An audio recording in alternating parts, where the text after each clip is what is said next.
Oui, mot de passe, j'aime bien l'expression. Enfin, elle me semble assez bien dessiner une façon d'entrer un peu initiatique, disons, le mot de passe. C'est quand même quelque chose qui fait passer à l'intérieur de, donc, c'est pas évidemment dresser une sorte de catalogue des choses, mais les mots sont porteurs des idées, plus peut-être que l'inverse. Des espèces d'opérateurs de charme, comme ça, d'opérateurs magiques qui passent les uns dans les autres. Non seulement ils font passer les idées ou ils font passer les choses, mais ils passent les uns dans les autres. Et il y a une forme un peu en spirale peut-être d'une évolution comme celle-là. Donc je trouve très bien cette expression. Et moi, les mots ont vraiment beaucoup d'importance, les termes même, hein, et la terminologie. Elle est, comment dire, métaphorique. Les mots se métaphorisent les uns dans les autres, ou se métabolisent les uns dans les autres. Donc, encore une fois, ils passent les uns dans les autres et ils font passer les idées à cette occasion-là. Alors, je pense que c'est une bonne perspective, quoi, un peu panoramique sur les choses.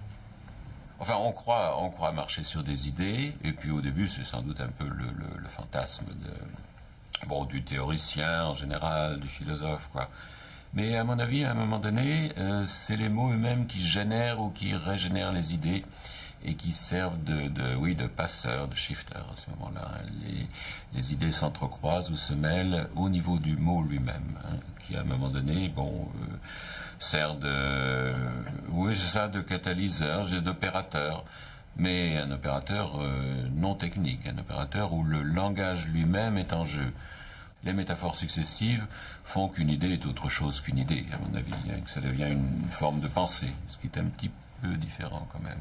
Hein. Et le langage, à ce moment-là, pense. Hein. Le langage vous pense, le langage pense pour vous, au moins autant que vous le maîtrisez. C'est un échange, là aussi. Un échange peut-être symbolique entre les mots et les idées. Donc le terme mot de passe, moi, me plaît bien. Oui.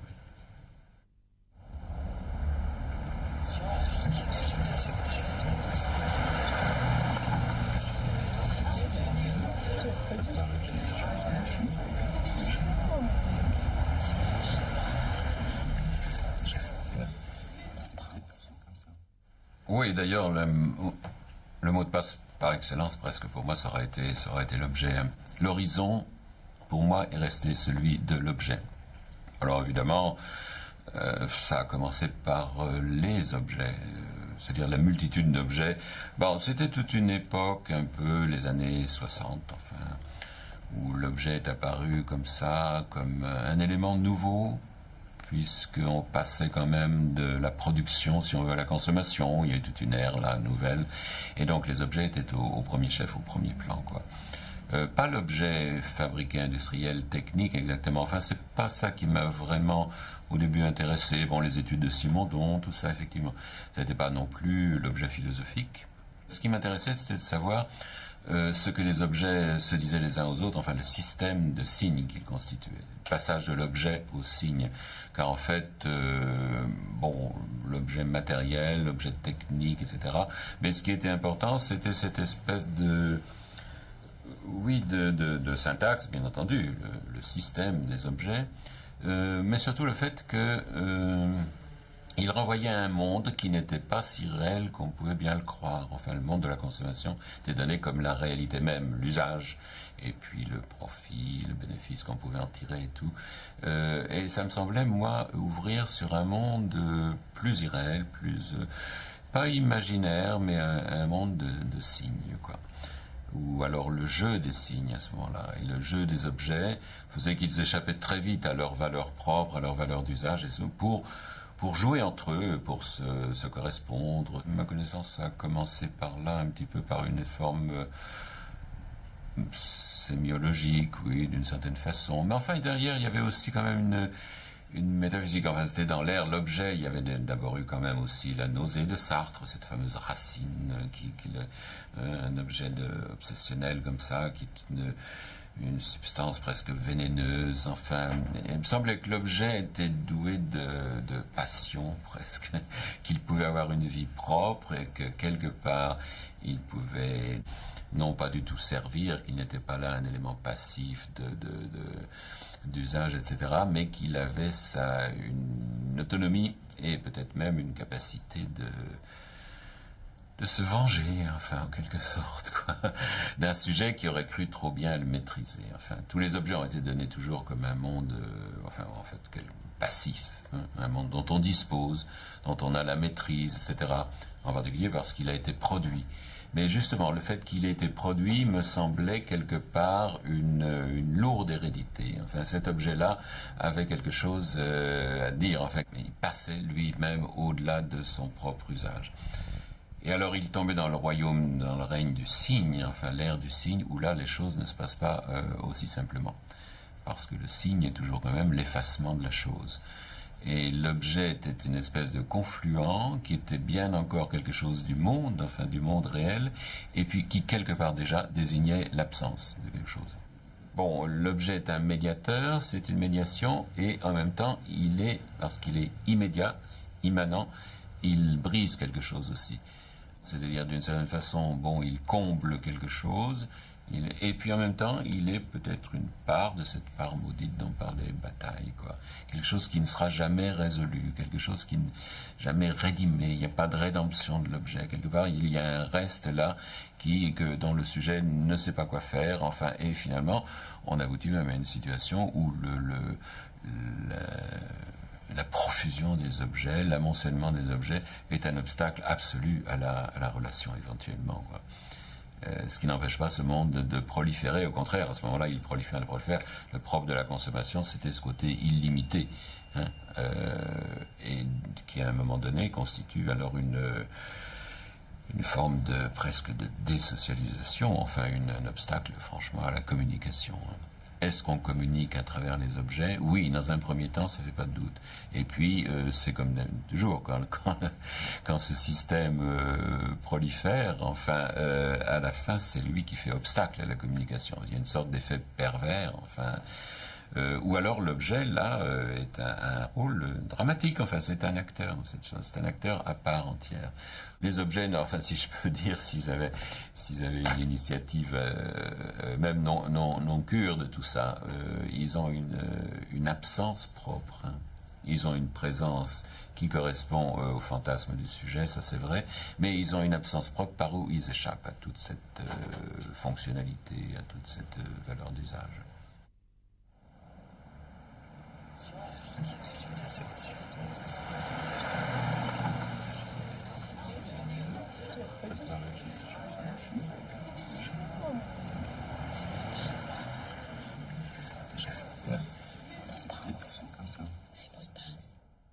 La séduction, ça c'était, dès le début pour moi c'était clair, c'était ce qui s'inscrivait contre, alors là vraiment contre la production. Enfin, il y avait une espèce presque de jeu de mots là, à un univers de la production, l'opposé celui de la séduction. C'est-à-dire non plus de faire surgir les choses en valeur, précisément, de les fabriquer, de les produire, quoi, dans le sens littéral, mais de les séduire. Mais ça, c'est la forme la plus générale. Les séduire, c'est-à-dire les détourner de leur valeur, les détourner de leur identité, les détourner de leur être en réalité, et les vouer à leur apparence, au jeu des apparences, qui est l'échange symbolique des apparences. Alors ça, c'était en quelque sorte de la forme conceptuelle de ça. Mais sinon, oui, dans l'enchaînement des choses, bon, cet échange symbolique qui a d'abord visé le monde économique, enfin bon, l'échange symbolique des biens dans le potelage, etc., puis l'échange symbolique de la mort, donc les biens, la mort, et ensuite la sexualité. Alors ça, c'était plus précisément quand même, puisque pour nous, ça s'est un peu rétréci au champ de l'interférence sexuelle, ce qui, bon, pour moi, la séduction est une forme beaucoup plus vaste.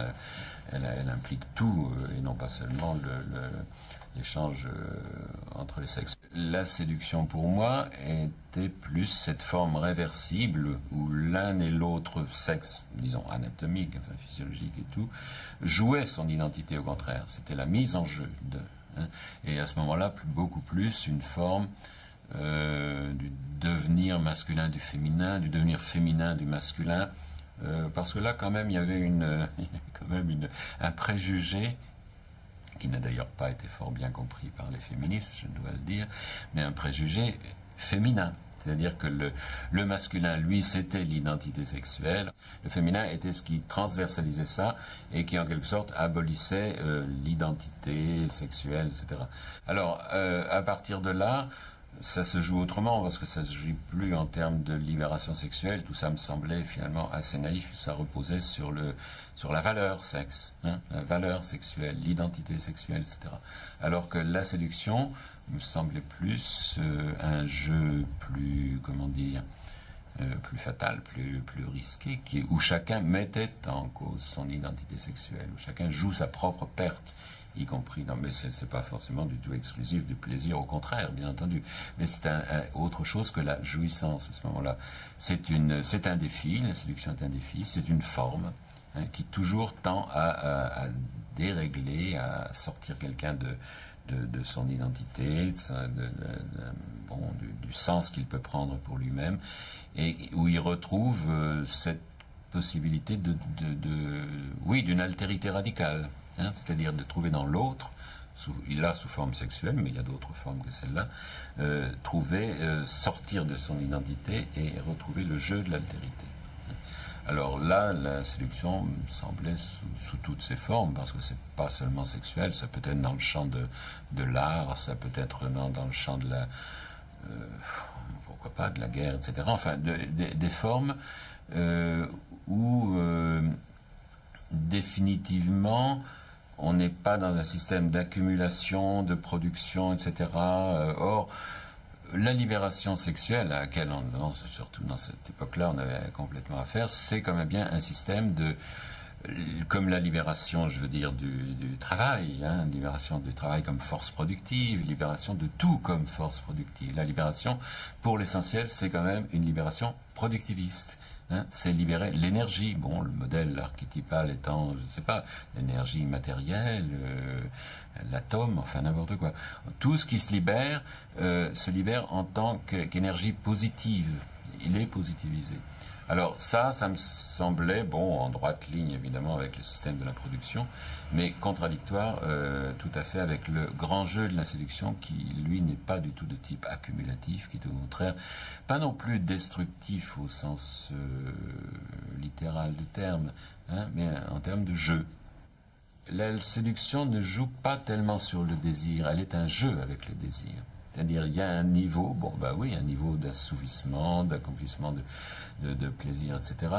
Et puis, il y a un jeu, c'est pas un niveau, mais enfin quelque chose qui remet tout ça en jeu, qui est plus, je dirais presque plus spirituel, mais je ne sais pas du tout au sens, bien sûr, pieux ni religieux, au contraire, mais qui est que le désir que nous prenons pour une réalité fondamentale, la base même etc., c'est encore quelque chose avec lequel on peut jouer, et la séduction, elle joue avec le désir. Elle ne le nie pas, elle n'est pas le contraire, d'une certaine façon, bien sûr, mais elle le met en jeu. Et les apparences, ça c'est déjà la sphère de la séduction, c'est la sphère où justement le monde met en jeu son être, enfin il ne peut pas compter sur cette réalité fondamentale, elle est toujours continuellement mise en jeu au niveau des apparences, et la séduction par excellence c'est le jeu des apparences aussi, hein. Mais pas seulement, je veux dire, oui, physique aussi, bien entendu, de charme, tout ce qu'on voudra, mais la mise en jeu de l'être, de l'ontologie, quoi, d'une certaine façon, on passe au-delà. Et on est dans des formes, alors là, beaucoup plus flexibles, réversibles, etc., où aucun sexe n'est assuré de son fondement, ni de cette supériorité sur l'autre, surtout. Tandis que quand on est dans le domaine de la libération, etc., alors là, on a tous les problèmes insolubles, à mon avis, de différence sexuelle, de pouvoir sexuel, etc., où le masculin est évidemment le terme supérieur, quoi. Alors c'était un petit peu jouer le féminin. Moi je l'avais joué comme dans l'échange symbolique et la mort, à la place de la mort qui est l'espèce de mot de passe, de réalité de passe, si je peux dire, de réversibilité de la vie et de la mort. La féminin était le signe de la réversibilité du masculin et du féminin. En fait, il n'y a pas un masculin qui s'oppose à un féminin, il y a un féminin qui résout cette opposition, hein, qui joue de cette opposition et qui la résout. Mais là, je voudrais quand même apporter quand même un petit petit correctif, c'est que le terme séduction a été bon, il a été utilisé à tout bout de champ, dans un tout autre terme que ça, hein, le pouvoir séduit les masses, enfin bon, la manipulation médiatique et tout ça, c'est de la séduction. Non, moi je l'entendais pas à ce niveau quand même extrêmement vulgaire, je dois dire, de la séduction, ou même dans les figures de grands séducteurs, etc. C'est-à-dire ça, la manipulation sexuelle. C'est pas ça, au contraire, d'une certaine façon, là. Et disons, dans le domaine de la séduction, c'est vrai qu'il me semblait que, même historiquement, la femme avait une position privilégiée. Mais ça n'a pas été véritablement bien saisi. Parce que renvoyer la femme à la séduction, c'était justement la dessaisir de tout pouvoir, etc. C'était la vouer aux apparences, etc. Donc la frivolité, etc. Ça, c'était un contresens total. La séduction, c'est vraiment la maîtrise symbolique des formes. Alors que l'autre n'est que la maîtrise matérielle du pouvoir, quoi. Je crois, moi, que le monde des formes, séduction, défi, réversibilité et tout cela, est plus puissant. Hein. L'autre est le monde de la production. Il a le pouvoir se fait là. Mais la puissance, comme dirait Deleuze en opposant les deux, la puissance, elle est du côté de la séduction. Et je pense qu'elle n'est pas primordiale en termes chronologiques, mais elle est plus puissante à plus ou moins long terme, à mon avis, que tous les systèmes de production. Production de richesse, production de sens, production de sexe et de jouissance, etc. Bon, tous les types de production, à mon avis, quelque part, sont peut-être subordonnés, en tout cas, ou ce qui l'emporte à la fin, quand même, à mon avis, c'est le grand jeu de la séduction. Mais à condition, encore une fois, d'éliminer l'acception vulgaire de la séduction.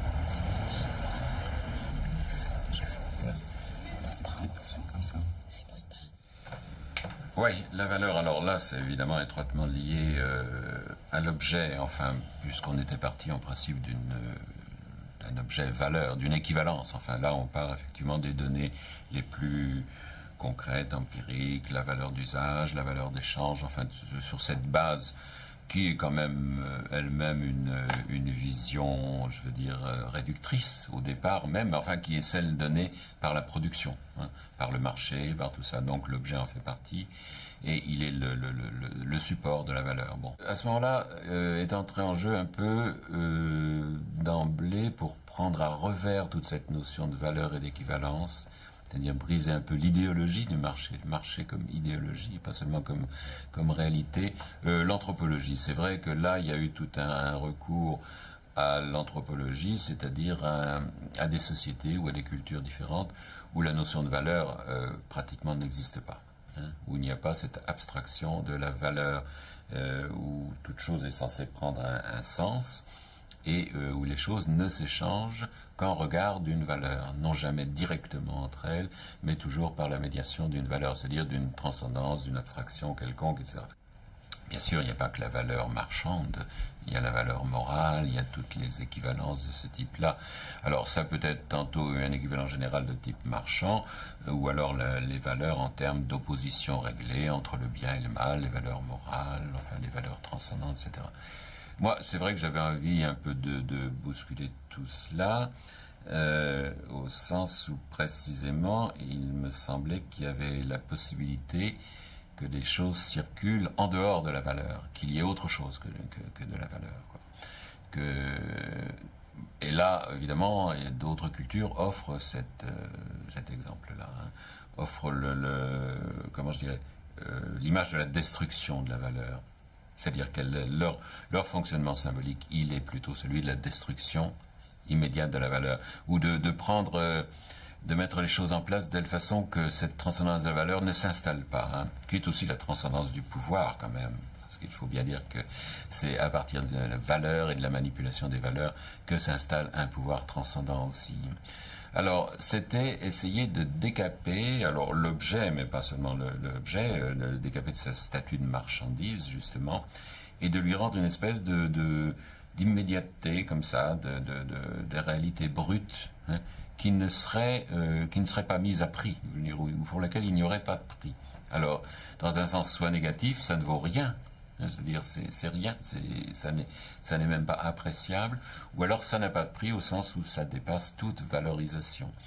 Et qu'à ce moment-là, l'échange qui peut en être fait n'est pas du tout sur la même base. C'est plus une histoire de contrat, je veux dire, parce que la valeur c'est un contrat, en quelque sorte toujours. C'est plutôt un pacte à ce moment-là, et les choses passent de l'une à l'autre sans passer par la valeur.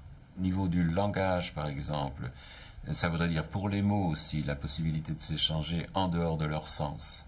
Et ça, on est dans une espèce de langage poétique, par exemple, où les mots, en effet, circulent, communiquent, ont une intensité, procurent du plaisir, etc., sans passer par leur déchiffrement en termes de sens. Et ça, quelque part, c'est un fonctionnement du langage qui, je l'espère, est toujours là. En dessous, ou en deçà, ou au-delà de son fonctionnement en termes de communication, de signification, etc. On se parle, on se dit des choses, on signifie, mais le langage a une fonction brute, plus profonde certainement, qui n'est pas celui de la valeur et du sens. Puis, en fait, aussi, il y a eu tout ce problème, c'est que dans l'étude de la valeur, bon, la valeur marchande, ça encore, celle-là, on peut la saisir. Mais la valeur signe, à un moment donné, elle n'est plus une véritable valeur, elle est un faire-valoir. Enfin, tout s'épuise dans le faire-valoir. Hein. Mais là, c'était un petit peu le passage du croire au faire croire, du savoir au faire savoir, du valoir au faire valoir. Là, on n'est plus jamais directement dans une valeur, on peut dire authentique, originale, hein, qu'on puisse véritablement saisir. Tout est relayé par une facticité, hein, le faire valoir. Alors là, on entre dans quelque chose, est-ce que c'est encore de la valeur, est-ce que c'est une simulation de valeur? Bref, la valeur, finalement, s'épuise, même dans notre système, je veux dire, elle s'épuise. Hein. La bonne valeur marchande, la bonne valeur d'usage, et même encore la bonne valeur signe, eh bien, elle n'est plus ce qu'elle était. Même là, elle se disperse, hein, on la perd. Il y a une sphère qui est morale, celle de l'échange oui, l'échange marchand. Et il y a une sphère immorale qui reste, pour moi, immorale, qui est celle du jeu, qui n'obéit à aucune valeur morale. À ce moment-là, c'est l'événement même du jeu, l'avènement même de la règle, le partage de la règle, bien sûr, parce que la règle, là, ça se partage encore beaucoup mieux que l'équivalent. Hein. Là, il faut être impliqué totalement, factuellement dans la règle pour pouvoir jouer. Et ça crée entre les partenaires de ce jeu un autre type de rapport, à la fois plus dramatique, je crois, enfin, d'une certaine façon, que l'échange marchand, enfin, l'échange en valeur, quoi. Et ça fait qu'à ce moment-là, les individus impliqués là-dedans ne sont pas, je veux dire, des échangistes, au fond, c'est-à-dire des individus abstraits qui peuvent se substituer les uns aux autres. Chacun a une position singulière. Hein.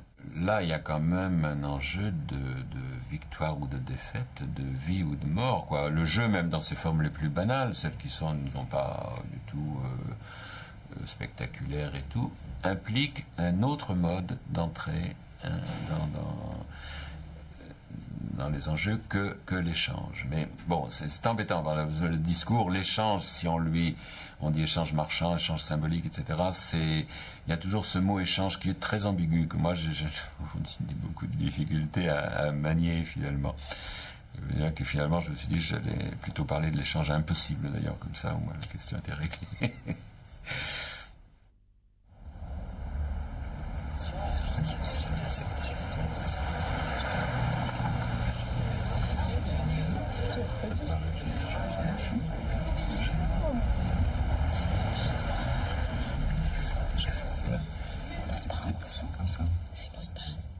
Voilà, l'échange est un leurre, l'échange est une illusion, mais nous voulons, nous, la mettre en place. Nous voulons, et tout nous porte à faire que tout puisse s'échanger. Les idées, les mots, les marchandises, les biens, les hommes, les individus, que la mort elle-même puisse s'échanger contre quelque chose et tout. Bon, et c'est une façon d'échanger que de trouver des raisons pour tout, de trouver des causes, de trouver des finalités et tout. Ça, c'est un mode de l'échange. C'est-à-dire que tout ce qui est lieu et sa référence, son référent possible, son équivalent possible quelque part.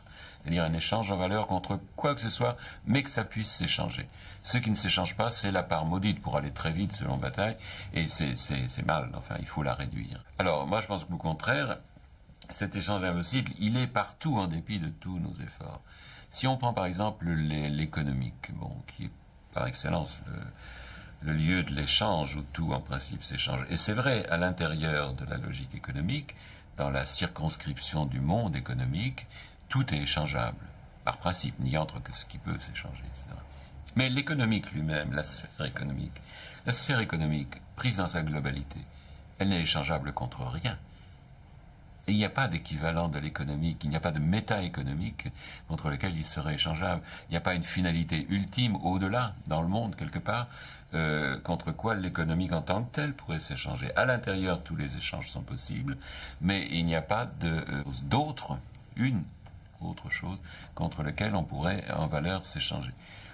Et ça, c'est peut-être, on peut le dire, mais en poussant à la limite du monde lui-même. Le monde est inéchangeable. Le monde pris dans sa globalité, évidemment, il n'a pas d'équivalent nulle part. Hein. Tout fait partie du monde, donc il n'y a rien d'extérieur auquel il puisse se mesurer et auquel il puisse se comparer, se calculer en valeur, etc. Enfin, il n'a pas de prix. À partir du moment où c'est nommé, je veux dire, c'est quand même codé d'une certaine façon. Il faut pouvoir le coder, le chiffrer. À partir de là, c'est récupérable.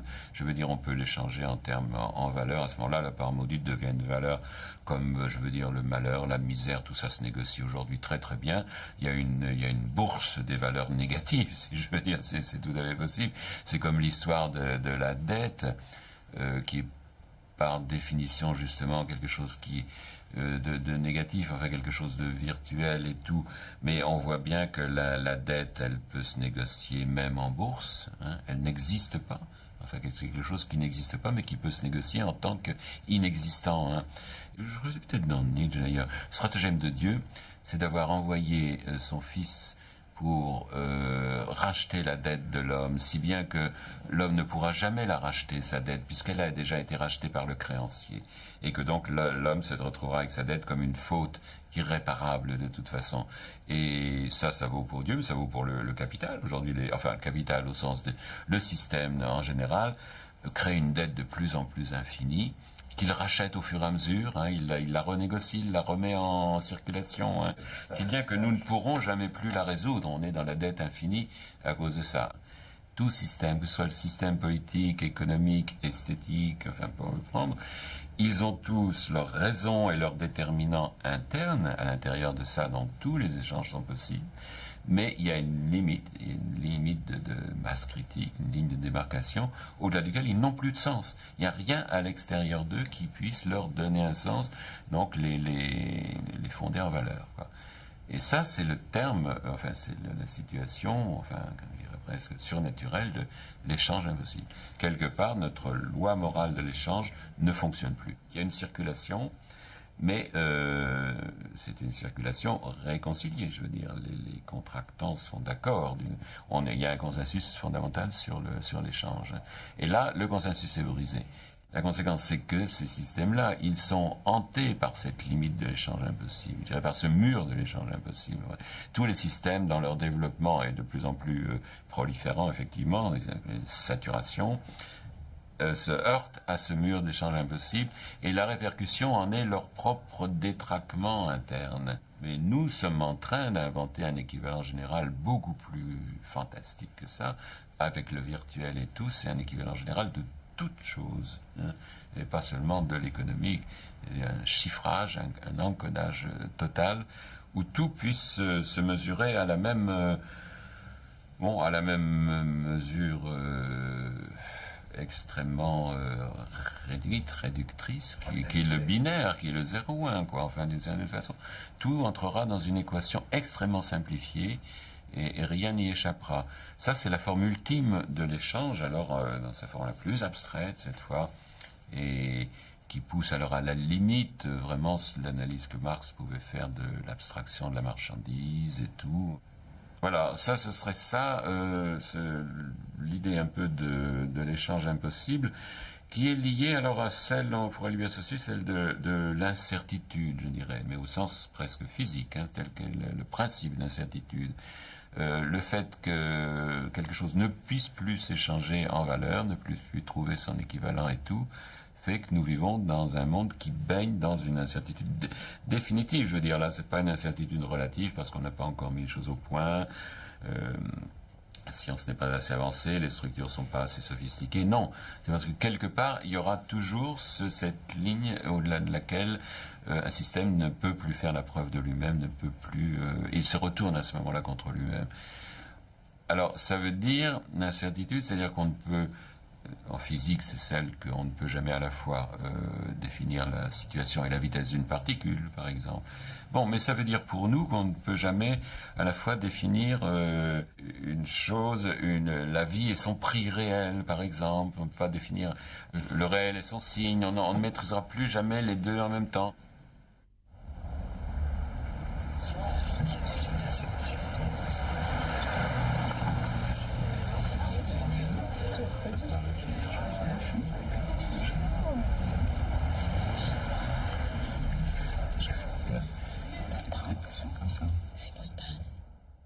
C'est un jeu de mots, hein, puisque scène et obscène, au fond, n'ont pas le même radical, mais enfin, on peut jouer là-dessus, c'est vrai.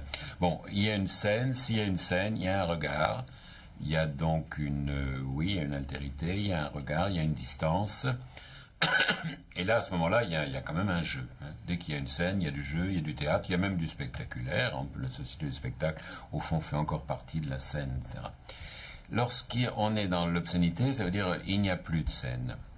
C'est-à-dire que là, la dimension du regard s'efface. Hein. Prenons le porno, c'est clair que c'est le corps dans son immédiateté totale, hein, mais en tant qu'objet totalement partiel, découpé à ce moment-là, comme dans le film Le Mépris, là, avec Brigitte Bardot, etc.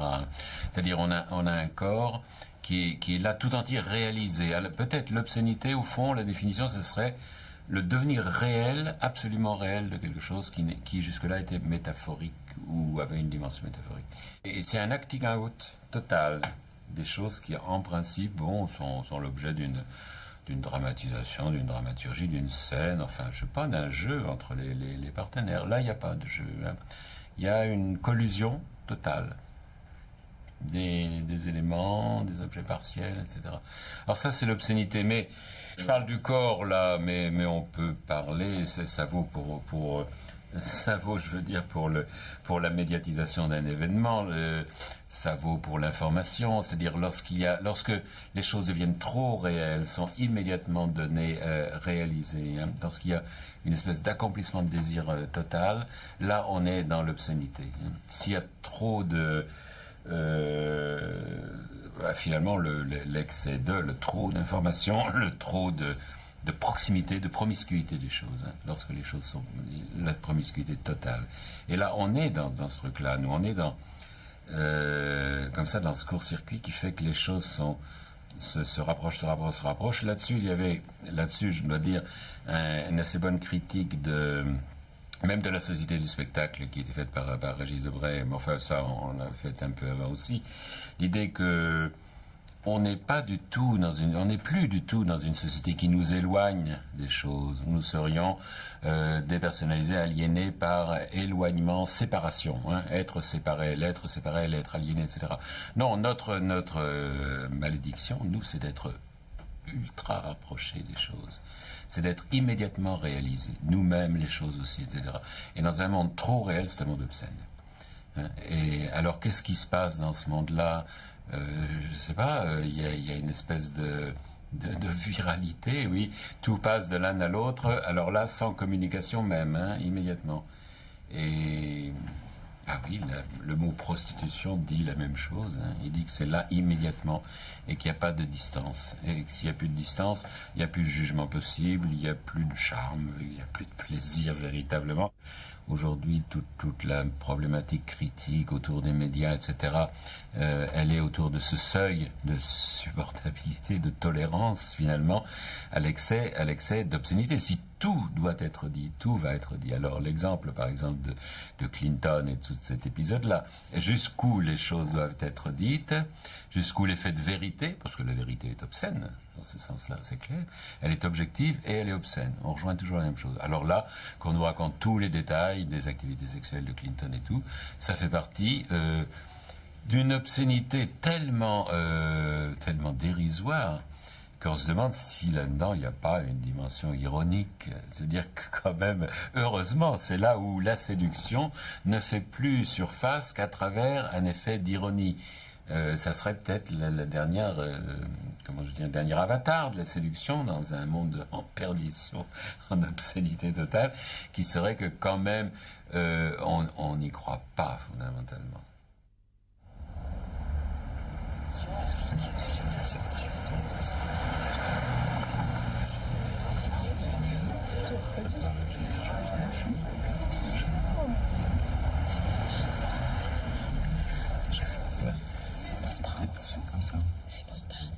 Le réel virtuel, bon, alors ça a l'air d'un couple d'opposition là aussi. L'un s'oppose à l'autre, étant donné qu'en gros, évidemment, le virtuel c'est un petit peu l'évanouissement du réel, quoi. Ce serait la fin finalement aussi du réel. Et puis, mais dans la définition moi que j'ai du réel, au sens où j'ai dit, c'est-à-dire faire advenir un monde réel, c'est déjà le produire. C'est déjà quelque chose comme un simulacre. Pour moi, le réel n'a jamais été qu'une forme de simulation. Hein. Le principe de réalité c'est la première phase, si on veut, du principe de simulation, quoi. Mon postulat serait, il n'y a pas de réel. Le réel n'existe pas. On peut objectivement le cadrer, faire qu'il existe un effet de réel, un effet de vérité, un effet d'objectivité, etc. Mais moi, je n'y crois pas au réel. Hein. Alors, le virtuel, dans ce sens-là, n'est qu'une espèce d'extrapolation extraordinaire de cette tendance-là qui est déjà de passer du symbolique pour aller vite, alors à ce moment-là, du symbolique au réel qui est en quelque sorte le degré zéro du symbolique. Et alors, le virtuel, lui, pour moi, c'est un peu l'hyper-réel, hein, ça c'est un peu recoupé avec la notion d'hyper-réalité, c'est-à-dire c'est le plus réel que le réel, dans ce sens où, admettons, la réalité virtuelle, hein, celle qui serait parfaitement homogénéisée, numérisée, hein, opérationnalisée, celle qui tient lieu de l'autre parce qu'elle est parfaite, d'une certaine façon, virtuellement parfaite, bien sûr. On peut la contrôler absolument puisqu'elle devient digitale, etc. Donc c'est plus une réalité contradictoire, etc. C'est une réalité parfaitement contrôlable. Donc elle est, dans un sens, plus objective que la réalité, hein, plus réelle que le réel. Donc en fait, il y a une ambiguïté là. D'ailleurs, le terme de réalité virtuelle est lui-même très ambigu. Hein. C'est une espèce de, comment on appelle ça là, c'est un oxymoron totalement, oui, insoluble quoi, d'une certaine façon. C'est comme quand on dit le temps réel, alors qu'il est le temps virtuel, qui est justement le temps où le réel disparaît. Mais il faut bien voir que ce serait quand même l'accomplissement d'une tendance qui a commencé bien avant. Je veux dire, la réalité, hein, on le sait, elle n'a pas existé de tout temps. Au contraire, elle est très récente. Hein. Le réel, la réalité, au fond, on n'en parle véritablement que depuis un certain temps, dans la mesure où il y a une rationalité pour le dire, et puis des paramètres qui font que quelque chose a force de réalité. Hein. C'est-à-dire lorsque ça peut être représenté par un signe, codé, décodé, etc. Il y a tout un jeu de la réalité. Bon, alors, si on passe dans le virtuel, là, il n'est plus question de malheur, il est simplement question de mise en information, mise en calcul, quoi, une computation généralisée des choses. Et là, donc, où le réel disparaît. Bon. Ça, c'est vraiment un mode de disparition du réel. C'est comme l'horizon des événements en physique, quoi. Le virtuel, c'est l'horizon du réel dans ce sens-là, où dans le virtuel, plus rien ne prend effet de réel. Hein, c'est fini. Ça n'apparaîtra plus. Ou alors on pense que quelque part tout ça n'est qu'un détour, je ne sais pas, une des technologies un peu plus sophistiquées quand même, mais où ce qui se joue là-dedans, on n'en sait encore pas exactement, on ne sait pas exactement quel est l'enjeu. Alors, il y a une véritable fascination pour aujourd'hui pour le virtuel et toutes les technologies du virtuel, ça c'est clair. Est-ce que c'est là un mode de disparition, véritablement? Auquel cas, ça serait un choix pratiquement, obscur mais délibéré, si on peut dire, de l'espèce elle-même, de se cloner corps et âme, corps et bien, je veux dire, dans un autre univers. Hein. Et à ce moment-là, effectivement, de disparaître en tant qu'espèce humaine à proprement parler. Hein, de se perpétuer dans une espèce artificielle qui aurait les mêmes... Non, qui n'aurait pas les mêmes attributs, qui serait beaucoup plus performante, beaucoup plus opérationnelle. Mais donc, à ce moment-là, ça serait une forme de singulière, je veux dire, de disparition collective.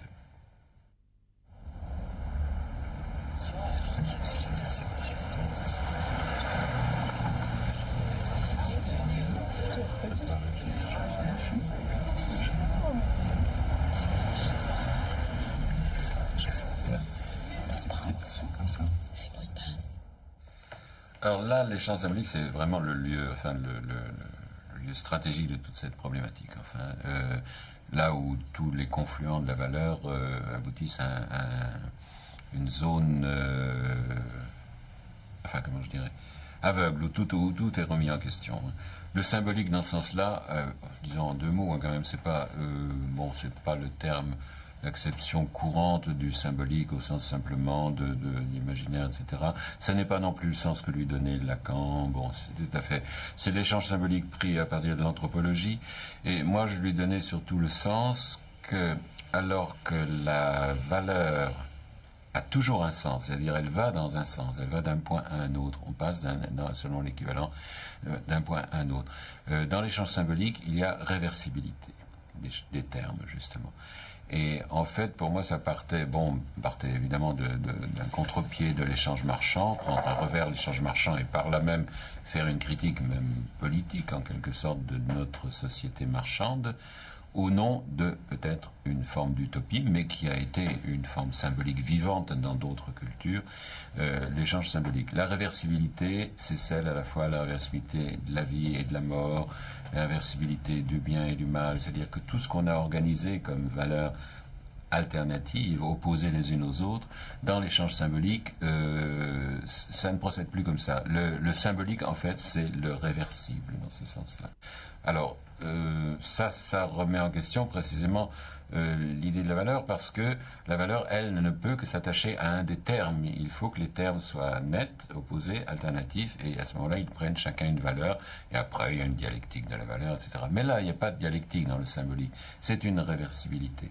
Ce qui est positif est du côté de la vie, ce qui est négatif est du côté de la mort. La mort, c'est la fin de la vie, c'est l'opposé de, alors que dans l'univers symbolique, les termes, alors là, s'échangent à proprement parler. Donc c'était valable dans le domaine de l'échange des biens, puisqu'alors là, dans le potlatch, il y a une circulation d'un certain type de biens qui n'est pas du tout en valeur, qui est la dissipation, la prodigalité des choses, etc. Mais qui ne doit jamais s'arrêter. L'échange ne doit jamais avoir de cesse. Et il doit toujours croître en intensité. Hein, et ça peut aller jusqu'à la mort, d'ailleurs. Bon, le jeu, de nouveau, serait une forme d'échange symbolique dans la mesure où l'argent n'y a plus valeur, il n'y a plus un prix quelconque, et où il doit toujours être remis en jeu. Dans la règle symbolique, l'argent gagné au jeu ne doit pas, de toute façon, redevenir valeur marchande. Il doit être remis en jeu à l'intérieur du jeu lui-même. Ça se jouerait au niveau plus large même d'un échange symbolique des formes, c'est-à-dire entre la forme animale, la forme humaine, la forme divine, etc.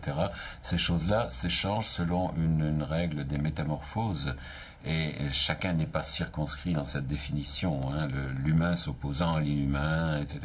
Il y a une circulation symbolique des choses, où aucune ne prend forme d'individualité séparée. C'est une inséparabilité et une sorte de complicité universelle comme ça des formes. Alors, même chose effectivement pour le corps. Bon, le corps, n'y a pas non plus un statut individué, d'une certaine façon.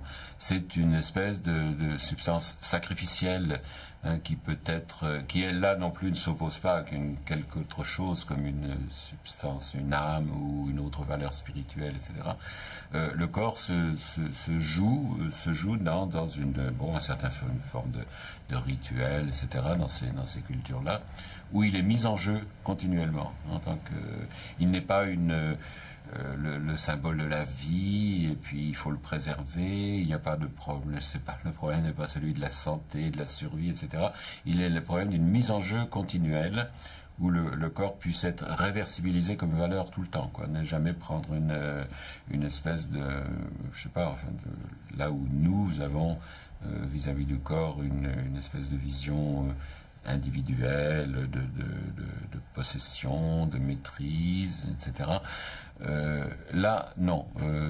C'est une substance qui peut se mouvoir à travers d'autres formes, animales, minérales, végétales, etc. Et il est toujours mis en jeu. Bon. Est-ce qu'au fond, tout ne se joue pas toujours fondamentalement au niveau d'un échange symbolique, c'est-à-dire d'une mise en jeu qui dépasse de loin le commerce rationnel des choses ou des corps, tel qu'on fait aujourd'hui. Mais moi c'était un point de vue un peu paradoxal, mais l'idée qu'au fond il n'y a jamais eu d'économie. D'économie au sens où nous l'entendons, rationnel, etc. Que l'échange symbolique est toujours la radicalité de fond des choses, et que c'est sur ce plan-là que se jouent fondamentalement les choses. Mais ça, c'est un petit peu un paradoxe. Bon, on peut le prendre comme objet perdu, cet échange symbolique, le traiter anthropologiquement. Bon, dans les sociétés primitives, tout ça, c'était bien beau, le potlatch et tout. Pour nous, c'est plus ça. Nous sommes dans une société marchande, dans une société de la valeur, etc. Mais je n'en suis pas si sûr. Et ça, d'une certaine façon, c'est pas un lot de consolation, mais je me dis que quelque part, on est quand même peut-être toujours dans un immense potlatch. Bon.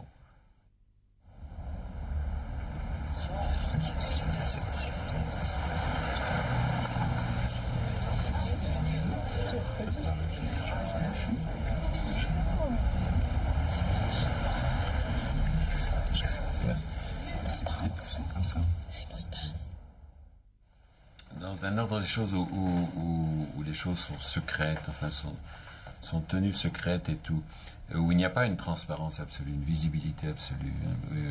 Et ça, c'est pas une question de secret, de cacher. C'est secret parce que c'est la règle du jeu. La règle du jeu est secrète, quoi. C'est une autre répartition des choses. Il y a des choses qui sont données à voir, il y a des choses qui ne sont pas données à voir et qui ne seront jamais données à voir et qui se partagent dans le secret, parce que le secret n'est pas du tout... Il y a un autre type d'échange qui passe par le secret et il y a un autre type d'échange qui passe par le visible. Et à partir du moment où tout passe du côté du visible, comme la tendance est dans notre univers à nous, évidemment, qu'est-ce que deviennent les choses jadis secrètes, les choses... Alors, elles deviennent occultes, elles deviennent clandestines, elles deviennent maléfiques à ce moment-là. Enfin bon, il y a un exemple du refoulé en psychanalyse. Moi, je le prendrais pas comme exemple véritablement, parce que là, on ne sait pas trop de quoi il s'agit. Mais enfin, c'est quand même ça. À ce moment-là, ce qui était simplement secret, c'est-à-dire donné à s'échanger dans le secret, devient mauvais, maléfique, doit être aboli, doit être exterminé, quoi. Alors, on est dans une société, dans ce sens-là, d'extermination. L'extermination du secret, l'extermination des choses comme ça. Et ces choses-là, à ce moment-là, prennent l'allure du mal, enfin, elles prennent la coloration qu'elles ont dans notre civilisation à nous, quoi, une coloration morale maléfique, quoi. Et à ce moment-là, elles sont pourchassées, elles sont exterminées, etc. Mais on ne peut pas les détruire, finalement, d'une certaine façon. Le secret est indestructible. Simplement, il va se diaboliser. Il va devenir une puissance diabolique, quoi. Et il va passer à travers les instruments mêmes qu'on va employer pour l'éliminer, pour l'abolir. L'énergie, c'est celle du mal, oui. Je pense que c'est-à-dire c'est l'énergie qui vient de la non-unification des choses. Le bien, c'est l'unification des choses. Ça serait un monde unifié, totalisé. La totalisation du monde, ça, c'est le bien. Et tout ce qui joue contre cela, tout ce qui repose sur la dualité primordiale, sur la dissociation des choses, sur sur la négativité, sur la mort, sur des tas de choses comme ça. Cela, c'est le mal, d'une certaine façon. Si on veut l'exterminer, ce mal, comme par exemple on le veut dans notre socialité actuelle, je veux dire tout s'emploie à faire que tout aille bien, enfin qu'à chaque besoin il y ait une technologie qui y réponde, enfin toute la technologie du côté du bien, dans le sens à dire l'accomplissement de désir général, hein, la totalisation du monde, arriver à une pensée unique, à un état de choses unifié, etc., etc. Aujourd'hui, on est dans un tel système de, je dirais en termes en anneau de Mébius. Si on était dans un système de cause et d'effet, d'ennemis déclarés, je veux dire, de confrontation et de face à face, là, toutes les stratégies peuvent être claires et on peut utiliser le mal comme le bien, mais on sait ce qu'on fait d'une certaine façon. Et là, le machiavélisme, c'est encore dans cet ordre-là, c'est rationnel. On est encore dans un ordre rationnel de la délibération et de la stratégie. Mais nous, on est dans un univers complètement aléatoire où les causes et les effets se recoupent.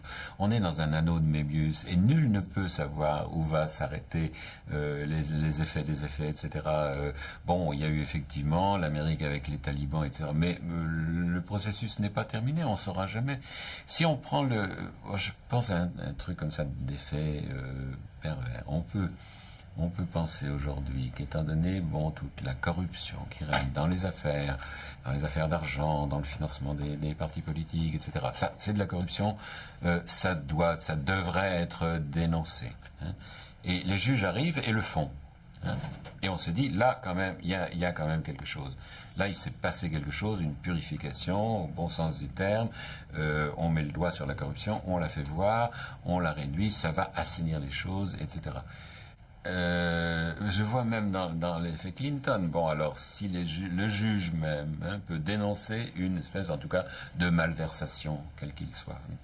Mais qu'est-ce qu'il fait en faisant ça, le juge? Même s'il y réussit, il aura réussi à refaire une Amérique plus propre, telle qu'elle sera mieux à même, démocratiquement, d'exploiter le reste du monde, de continuer d'exploiter le reste du monde avec une puissance morale supérieure à celle qu'elle avait avant. C'est-à-dire qu'il n'y a pas de fin à cet enchaînement des choses-là. Moi, je crois que, par exemple, toute l'action des juges comme ça, qu'on croit opposée à la classe politique, enfin, il y aurait entre les deux un clash, là, etc. Pas du tout, pas du tout. Les juges sont là, d'une certaine façon, comme régénérateurs d'une classe politique, enfin, en tout cas, d'une idéologie, d'une légitimité, disons, de cette classe politique, alors qu'elle reste fondamentalement corrompue. Il n'y a pas de point fixe à partir duquel juger du bien et du mal dans cette histoire. Donc, c'est une situation originale, hein. Elle est désastreuse pour l'esprit, d'une certaine façon, en tout cas du point de vue rationnel. Or, le politique, lui, il ne peut se définir que dans des coordonnées relativement rationnelles. Et aujourd'hui, il a perdu pied. Il ne peut plus prétendre maîtriser les tenants et les aboutissants d'une action. Alors, il joue au jugé comme ça, etc. Mais le point de vue de la corruption, du bon usage de la corruption, ou de la... c'est comme Nietzsche parlait de l'illusion vitale des apparences, on pourrait parler de la fonction vitale de la corruption. Il est possible qu'une société, il faille en effet cette corruption-là. Mais c'est un principe qu'on ne peut pas admettre. Il ne peut pas être officialisé, il ne peut pas être légitimé. Mais il doit fonctionner dans le secret quand même. Alors ça, c'est un point de vue évidemment cynique, pas inadmissible, évidemment, moralement inadmissible. Mais là, c'est une sorte aussi de stratégie fatale qui n'est l'apanage de personne et qui d'ailleurs, à mon avis, là, n'est même sans doute pas au bénéfice de quelqu'un à l'exclusion des autres, quoi. Le mal serait introduit par là, quoi. Le mal fait ça. Il fonctionne parce que l'énergie vient de là et qu'on est forcé de le combattre, mais en fait, les choses s'arrangent telles que malgré tout, on le réactive. Alors on peut très bien rejoindre ce que disait Mandeville en disant une société fonctionne à partir de ses vices. Enfin, elle fonctionne à partir de ses déséquilibres, pas du tout sur ses qualités positives, mais sur ses qualités négatives. Si on accepte ce cynisme politique, enfin cynisme entre guillemets, oui, on peut comprendre que le politique, ça soit l'inclusion du mal, effectivement, dans l'ordre des choses.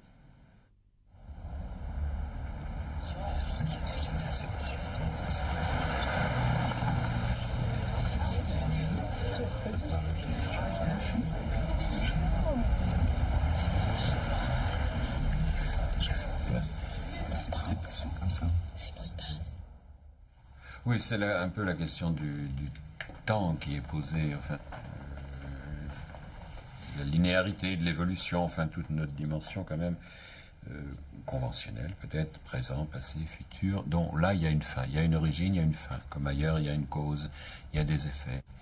Mais la fin, ça veut dire aussi quelque part la mort, ça veut dire qu'on cherche à mettre fin à la mort, c'est-à-dire à évacuer justement ce qui serait la fin, le terme, c'est-à-dire la finalité aussi de quelque chose, quoi. Ce qui donne un sens quelque part dans le temps et dans l'esprit aussi, quoi. Et qu'on est dans des processus qui, se développant comme ça de façon en réaction en chaîne et tout, deviennent exponentiels au-delà de leur masse critique, au-delà d'un certain seuil, n'ont plus de fin. C'est-à-dire, c'est un peu ce que disait Canetti à propos de l'histoire, disant qu'on était passé dans un point au-delà du vrai et du faux, au-delà du bien et du mal d'une certaine façon, où au-delà de ce point-là, nous ne pouvons plus savoir ce qui est vrai et faux et qu'il n'y a plus moyen de revenir en arrière, quoi. Il y a une espèce d'irréversibilité comme ça, au-delà de laquelle les choses ont perdu leur fin. Hein, même l'histoire, d'une certaine façon, à ce moment-là, perd sa fin. C'est-à-dire quelque chose qui lui donnerait un sens. Parce que quand quelque chose prend fin, c'est que ça a eu lieu. C'est que ça, bon. Tandis que si ça n'a plus de fin, eh bien voilà, on entre dans une histoire interminable, on entre dans une crise interminable, on entre dans des tas de processus interminables. Or là, nous, on est dans un système qui essaie de mettre fin à la fin, quoi, de faire qu'il n'y ait plus d'échéance comme celle-là. Alors, c'est un petit peu... oui, moi, ce que j'avais voulu voir aussi dans l'histoire de l'an 2000, enfin, tout ça, c'est-à-dire, est-ce qu'on nous avons encore des échéances réelles, quoi, ou est-ce qu'on est dans un compte à rebours qui n'est pas la fin? Le compte à rebours, c'est simplement l'exténuation de quelque chose. On arrive à épuisement d'un processus, mais il ne prend pas fin pour autant, il devient interminable. Alors ça, c'est un paradoxe, et qui est grave dans une certaine mesure, parce que il veut dire que ou nous n'atteindrons jamais la fin, nous n'y arriverons jamais, ou alors ça veut dire que nous sommes déjà au-delà. Hein. Moi je disais, ça, l'an 2000 n'aura jamais lieu, parce qu'on y est déjà passé depuis longtemps, quoi. Enfin, il y a une espèce de soubresaut comme ça de la temporalité, qui fait qu'on ne peut plus localiser ni une fin, et qu'à défaut de fin, on essaie désespérément de repérer l'origine. Alors ça, c'est toute notre compulsion de la recherche des origines aujourd'hui, enfin anthropologique, paléontologique. On voit reculer les limites dans le temps, en arrière, évidemment, dans une espèce de passé. Alors là, lui aussi, interminable. Il n'y aura pas de limite à cette recherche-là, quoi. Le problème devient à ce moment-là, et je veux dire, il est passionnant de ce qui se passe au-delà de la fin. Faire l'hypothèse à ce moment-là qu'on a déjà finalement franchi ce mur, hein, qu'on est déjà dans une forme exponentielle, illimitée, où tout se développe dans le vide à l'infini, comme ça, sans pouvoir être ressaisi par une dimension, quoi, humaine, où on perd à la fois la mémoire du passé, la projection du futur, la possibilité d'intégrer le futur dans une action présente, etc. Alors on serait déjà au-delà de la fin, c'est-à-dire dans un état tout à fait, abstrait, enfin complètement désincarné d'une certaine façon, où les choses continuent par inertie. À ce moment-là, c'est la force inertie qui joue, c'est plus la force de développement. Elle continue par inertie, elle devient le simulacre d'elle-même ou le clone elle-même, etc. Et là, on ne peut plus y mettre fin parce qu'il n'y a plus de raison. Je veux dire, elles non plus, elles sont la synthèse artificielle ou la prothèse de quelque chose. Et donc là, c'est assuré d'une existence. C'est une sorte d'immortalité et d'éternité qui est celle du clone, quoi, d'un univers clone comme ça. Alors ça, c'est en quelque sorte, c'est le problème qui avait été posé de la fin de l'histoire.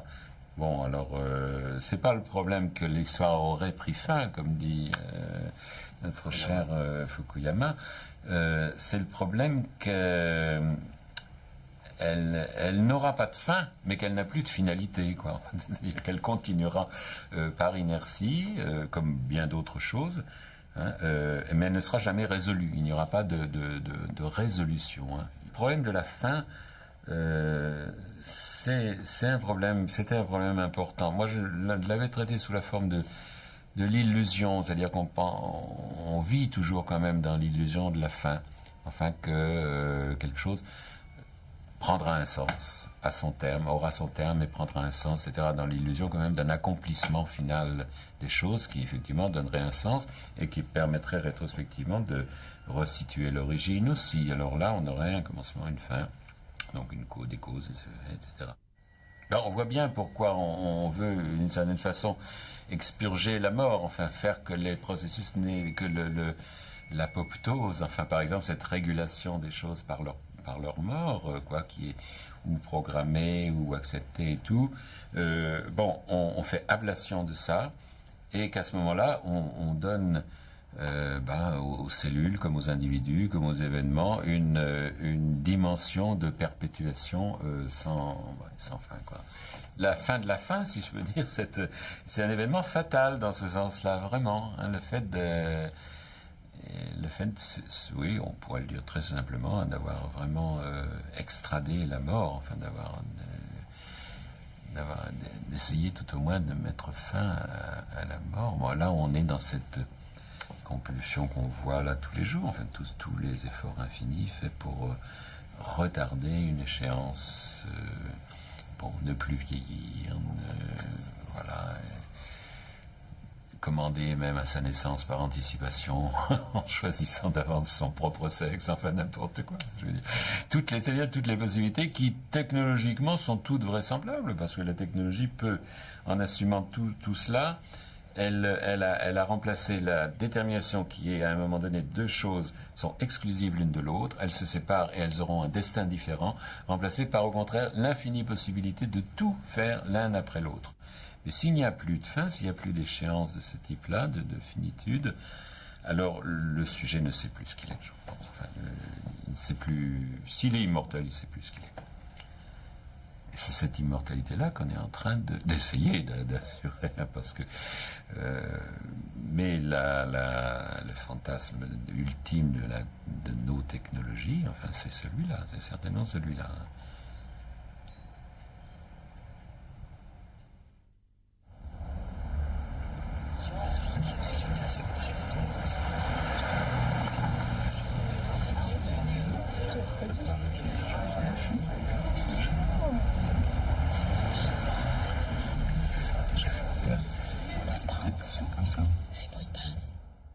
Alors, le crime parfait serait vraiment l'espèce de faisceau comme ça, justement, faisceau de preuves alors, là, qui consisterait à l'élimination du monde réel, mais c'est pas tellement ça qui m'importe, moi, l'élimination de l'illusion originelle, de l'illusion fatale du monde.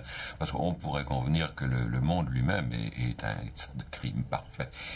Il est sans mobile en soi, il n'a pas d'équivalent, il n'y a pas de trace hors de lui, de toute façon, il n'y a pas d'auteur présumé, c'est-à-dire un grand sujet qui serait là. Et on peut imaginer que originellement, on est déjà dans le crime, mais on est justement dans le crime, la mort, des choses comme ça sont là, la part maudite.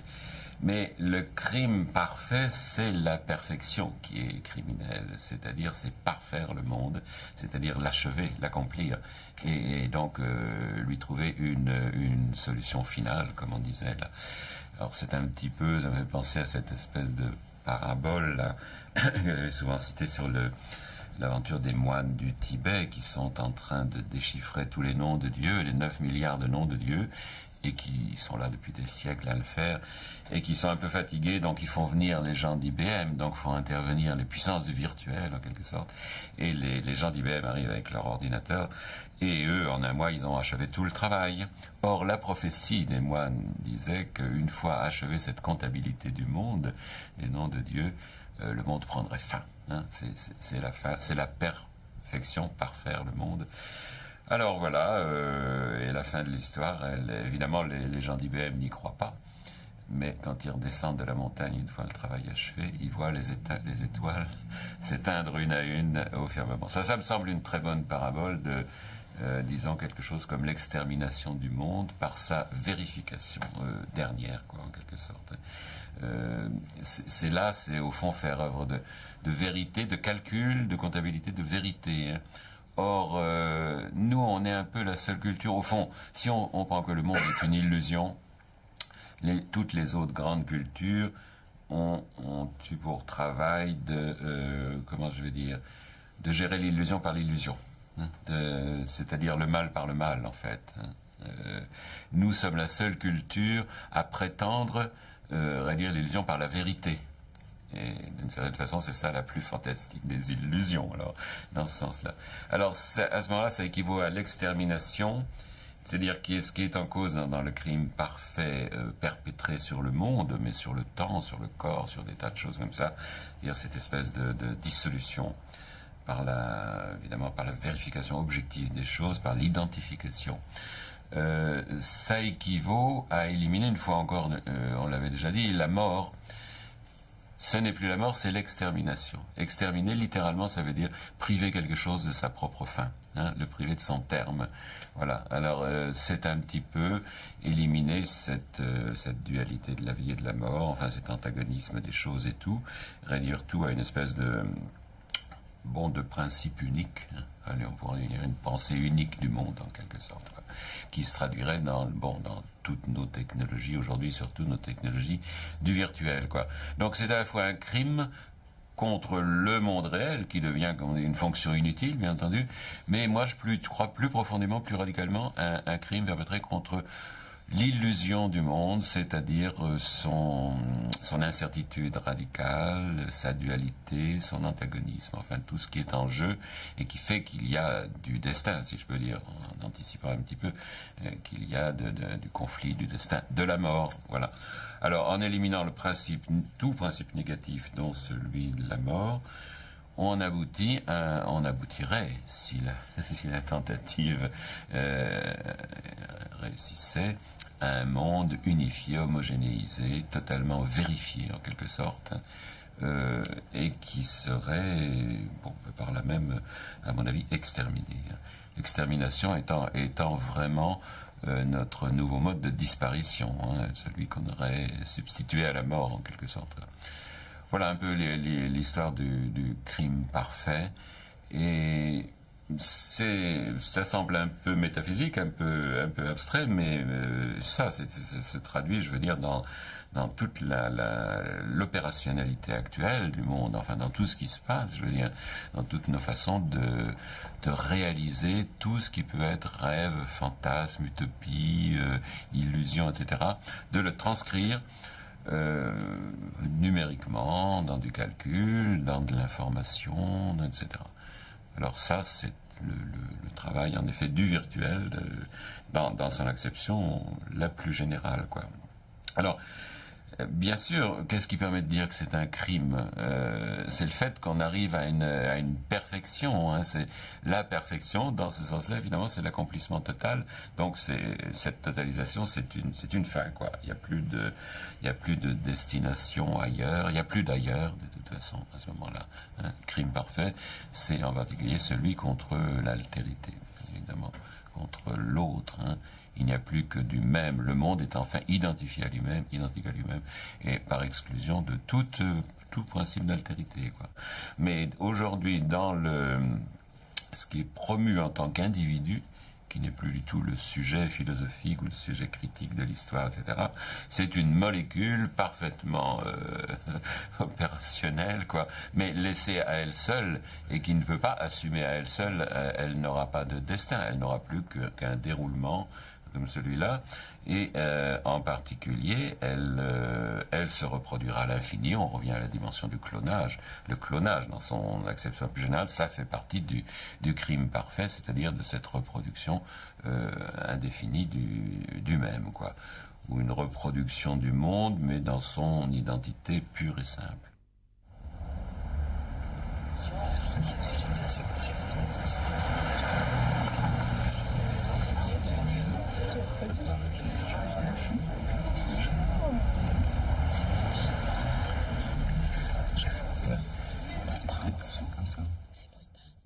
Le destin, moi j'en donnerais volontiers une image pris à autre chose qui est le partage des eaux. Ce fameux Continental Divide aux États-Unis, hein, où les eaux qui partent vers le Pacifique, les autres vers l'Atlantique. Bon, c'est-à-dire cette division, à un moment donné, deux choses se séparent définitivement, irréversiblement, semble-t-il, tout au moins. Elles ne se rejoindront plus jamais. Et on peut dire la même chose de la naissance, par exemple. La naissance est une séparation définitive. Quelque chose a lieu, quelque chose prend forme d'existence, quelque chose ne le prend pas. Et ce qui n'est pas né en même temps, qui deviendra l'autre, restera en termes d'altérité. Bon, le destin serait donc une forme de séparation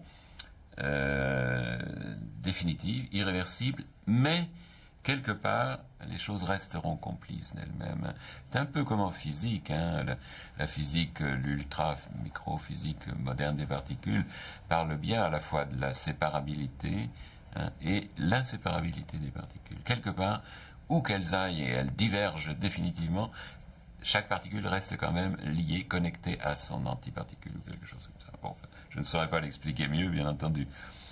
Bon, le destin, comme on le voit, nous, à travers la tragédie et tout, c'est un petit peu ça serait la forme de ce qui naît, de ce qui meurt sous le même signe. Le même signe qui amène à la vie, à l'existence, c'est celui aussi qui vous amènera à la mort. Ça sera sous le même signe fatal, donc finalement que les choses commenceront et finiront. C'est la fameuse histoire, ça que j'aimais beaucoup, moi, de la mort à Samarcande, là où ce soldat qui se balade sur le marché et qui voit la mort lui faire signe quelque part, là il prend très peur. Il va voir le roi, il dit je m'enfuis, je vais le plus loin possible, j'ai vu la mort m'a fait signe, je fuis vers Samarcande le plus loin possible. Et le roi convoque la mort pour lui dire mais pourquoi tu te terrifiais, mon capitaine, là, mon soldat? Mais il dit j'ai pas voulu lui faire peur du tout. Je voulais simplement lui rappeler qu'on avait rendez-vous ce soir à Samarcande. On cherche à échapper, et plus on va loin, à l'opposé absolu, aux antipodes de ce à quoi on cherche à échapper, plus on se rapproche. Hein. Le destin n'est pas intentionnel, bien entendu, mais on a l'impression que, bon, plus le destin de Diana était un apogée de gloire et de succès, de positif et tout, quelque part, sans doute, il y avait un dispositif qui travaillait à l'envers et qui faisait qu'en effet, l'accomplissement dernier, ça aurait été le sacrifice de tout ça en un seul instant, comme ça, imprévisible, bien entendu, quoi. L'événement, c'est pas celui qui a des causes, qu'on peut expliquer par des causes, etc. C'est ce qui, à un moment donné, contredit toutes les causalités, etc. Et arrive de où, d'ailleurs, c'est peut-être de cette destination secrète. Hein. Par exemple, la mort de Diana, bon, on peut lui trouver des causes, on peut essayer toujours de réduire l'événement à ses causes. En fait, à mon avis, c'est toujours un alibi de retrouver les causes pour retrouver les effets. On n'épuisera pas de cette façon le sens ou le non-sens de l'événement. Or, moi, là, ce qui faisait l'événement, ce qui fait que c'est quand même un moment passionnant, c'est qu'il y avait là un retournement, enfin une chose presque venue d'ailleurs, mais peut-être venue presque au fond de la volonté collective de sacrifice, lorsque les choses, comment je vais dire, fastes, hein, lorsqu'elles sont trop fastes, elles deviennent funestes. Enfin, ce renversement, il est toujours là. Le destin, c'est quand même toujours le principe de réversibilité en acte. Hein. Et dans ce sens-là, je dirais là, en effet, c'est le monde qui nous pense. Et sa façon de nous penser, c'est pas du tout, bien sûr, une pensée discursive. Hein. C'est une façon de renverser les choses comme ça et de nous penser à l'envers, hein, contre tous nos efforts, nous, de le penser à l'endroit. Le destin s'opposerait à la destination. La destination, c'est ce qui a une finalité claire. Le destin, c'est ce qui a une destination secrète. C'est autre chose. Et la prédestination ajouterait, mais pas dans le sens religieux, hein, je ne le prends pas dans le sens religieux, mais la prédestination dirait, nous sommes prédestinés, tel moment est prédestiné à l'autre, tel mot est prédestiné à l'autre. Dans le poème, par exemple, les mots sont prédestinés les uns aux autres. On a l'impression qu'ils ont toujours été destinés à se recouper. Je pense que dans la séduction, il y a une forme de prédestination comme ça.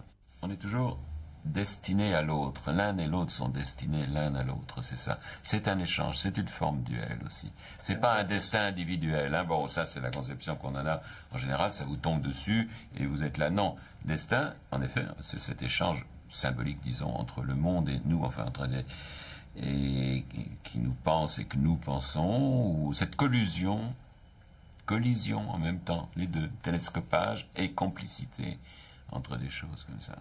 Mais on tombe un peu dans une dimension qui est celle de la tragédie d'ailleurs. C'est vrai que ça sera toujours puni, mais pas puni en vertu du droit par un châtiment.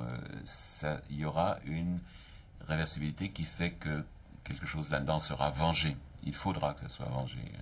Et là, c'est Canetti dit, bon, la vengeance, c'est même pas la peine de la vouloir. Hein. Elle se fera, elle est automatique. Elle se fait automatiquement par la réversibilité automatique des choses. Ça, c'est la réversibilité du bien et du mal, de toutes ces choses-là. Et là, il y a une forme de destin, oui.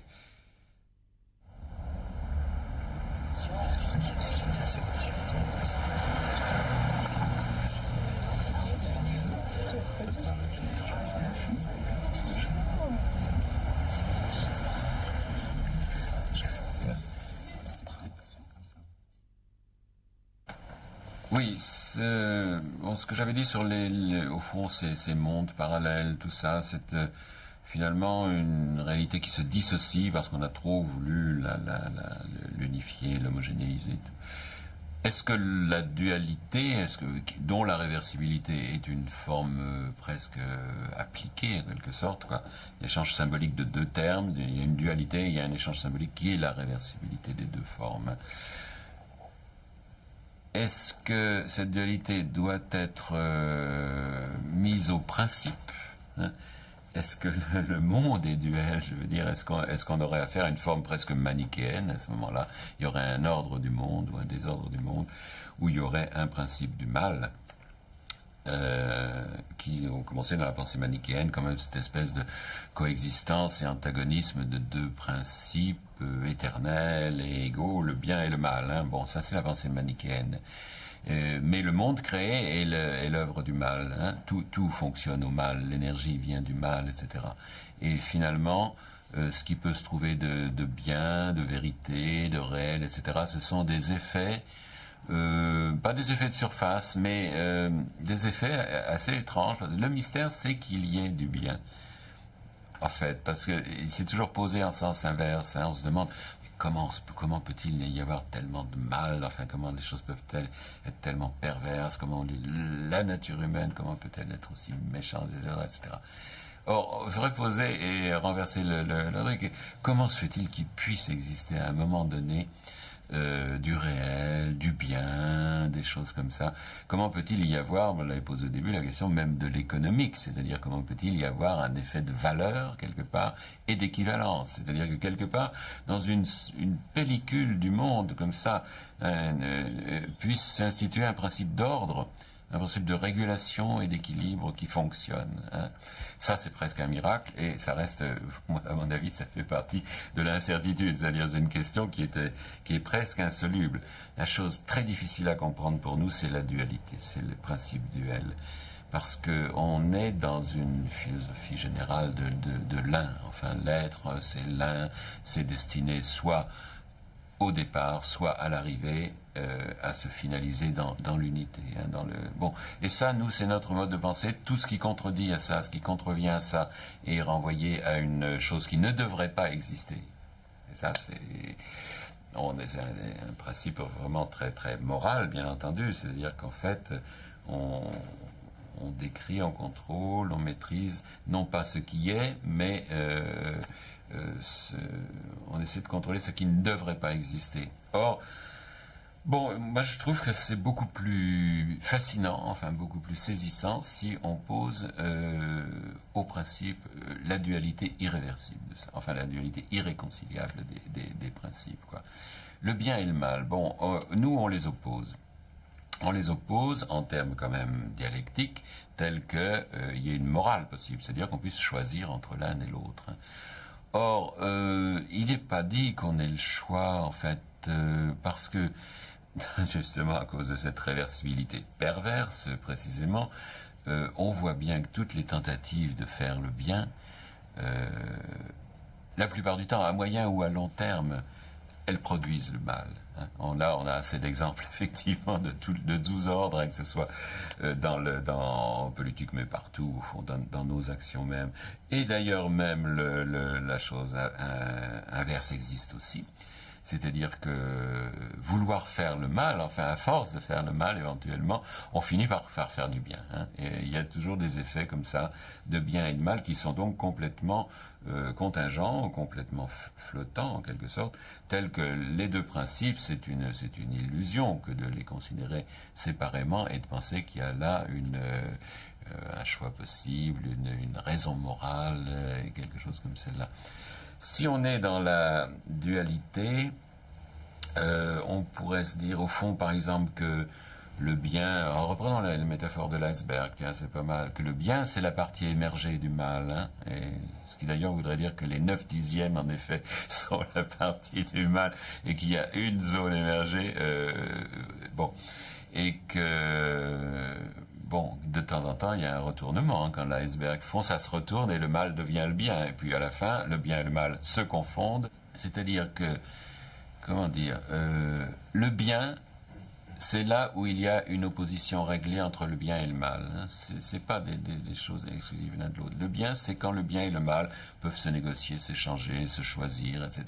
Il y a un mode déterminé d'existence. Le mal, c'est quand il n'y a pas possibilité ou quand il y a une confusion entre les deux, ou une réversibilité du bien et du mal. Ça, c'est le mal. Hein. C'est ça qui est assez difficile à saisir. Et pour l'imagination, poser en principe ce principe duel, enfin cette forme duel, cette forme de l'altérité, c'est très difficile à saisir. Bon, c'est tout. Moi, je ne fais que poser le problème. Et pour le poser, il faut adopter un point de vue paradoxal. Il n'y a rien à faire. Il faut inverser les termes, il faut partir du mal, il faut partir de l'incertitude, il faut inverser tous les termes, quoi. Donc là, il faut une pensée paradoxale.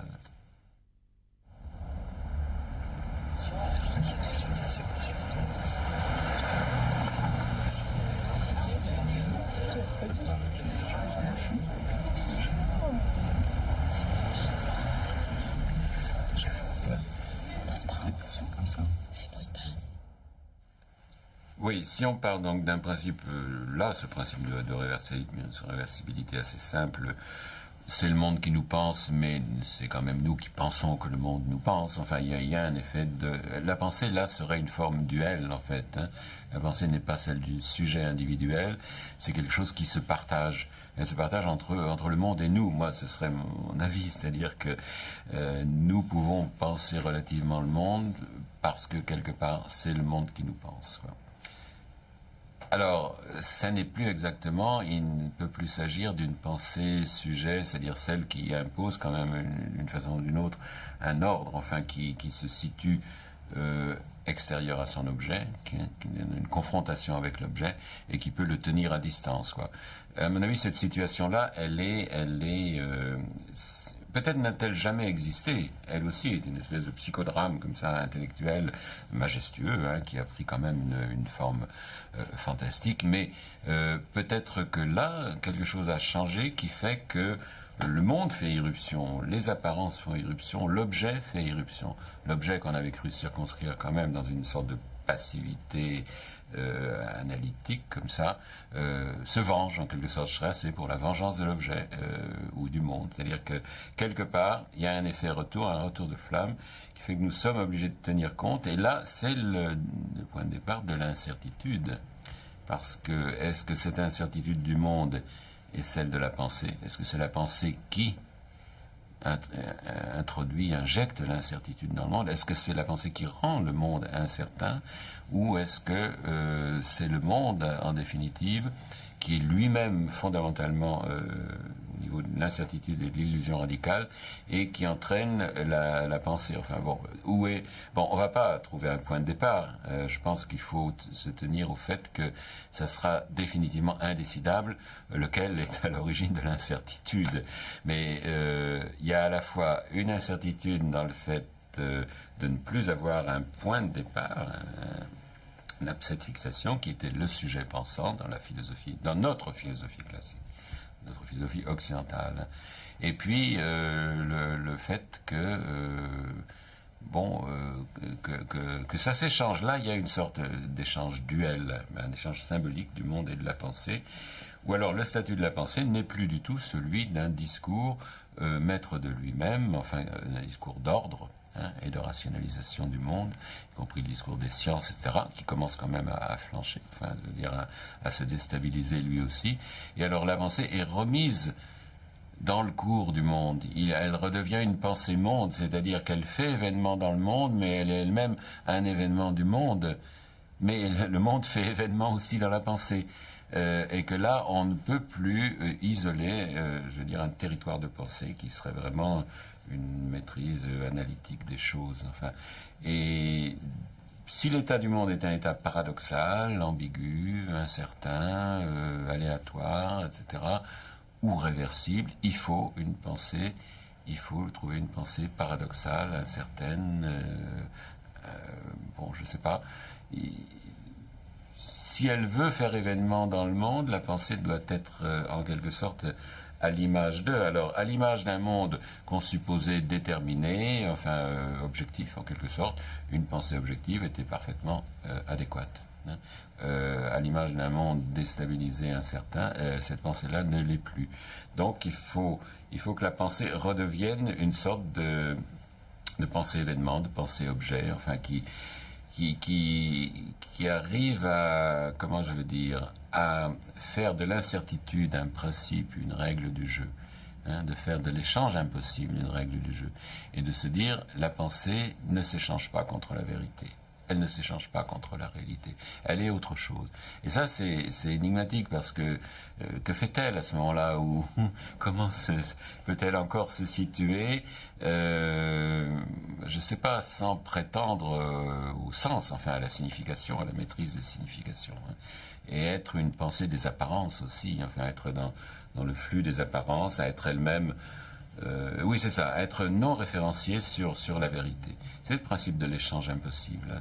Il me semble que la pensée doit elle-même en tenir compte, enfin faire de l'incertitude, enfin une règle du jeu. Il y a encore du jeu, ça joue, on joue, la pensée joue, mais elle doit savoir qu'elle joue sans conclusion possible, enfin dans une forme définitive d'illusion presque d'une certaine façon. Mais l'illusion, c'est une mise en jeu, littéralement, étymologiquement. Donc ça veut dire une mise en jeu. La pensée est une mise en jeu, effectivement, y compris de sa propre statut. Enfin, elle doit abandonner toute prétention, je veux dire, à la vérité. La pensée, là, est un agent, évidemment, provocateur, mais même plus que ça, c'est un agent, mais tout est dans l'art de disparaître ou de faire disparaître. C'est l'art illusionniste, alors là, qui gère l'illusion par l'illusion, qui n'essaie pas de rétablir une vérité quelconque. En tout cas, on est à l'opposé, effectivement, d'une pensée qui se voudrait la mesure de toute chose, enfin, à quoi toute chose puisse être mesurée. Là, on est vraiment un principe radical, mais je ne dis pas qu'il s'applique partout. On peut avoir finalement, on navigue peut-être d'ailleurs aux deux niveaux de pensée. On navigue forcément au niveau d'une pensée opérationnelle, enfin qui explique la pensée causale, la pensée rationnelle. Bon, on vit dans un monde qui est lui-même relativement obéi à ce principe-là, un monde newtonien si on veut, et donc cette pensée-là, elle peut toujours fonctionner, et nous fonctionnons pour une large part encore là-dessus. Mais il y a un niveau de pensée beaucoup plus radical, alors qui serait celui qui ferait partie de cette destination secrète du monde dont on parlait. Pensée destin aussi dans ce sens-là, une sorte de stratégie fatale, qui n'est plus du tout une stratégie rationnelle de maîtrise du monde.